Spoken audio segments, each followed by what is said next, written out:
சனிக்கிழமை பொங்கல் வைக்கணும்டா. பொங்கல் தானே, தாராளமா வெயி, கூட தேங்காய் சட்னி அரைச்சிரு, அப்படியே மெதுவடை வாங்கிட்டு வந்து வச்சு சாப்பிடலாம், டேஸ்டா இருக்கும். வேற என்ன சொல்லு, இதுக்கேண்டி என்கிட்ட கேக்குற, இதெல்லாம் நீயே செய்யலாமே. வேற ஏதாவது? ஆடி மாசம் பிறந்து எத்தனை நாள் ஆகுது? எந்த ஹாஸ்பிட்டல்ல? என்ன கேட்ட? எந்த ஹாஸ்பிட்டல்ல? அண்ணே கொந்தளிச்சாதீங்க அண்ணே, பொறுமையா கடப்பிடிங்க. அறியாப்புல தெரியாம கேட்டான். ஹாஸ்பிட்டல்லையா? இதான் பொருந்துச்சுன்ட்டு. ஆடி மாசம் தான் நடந்துட்டு இருக்கு. எங்கயா இது? அம்மனுக்கு விசேஷமான நாள்ரா.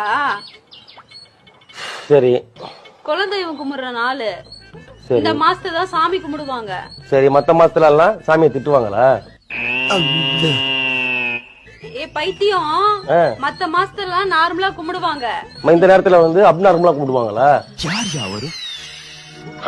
உனக்கு நான் எப்படி சொல்லி புரிய வைக்கிறதுன்னு தெரியல ரவி. தெரிஞ்சுதான்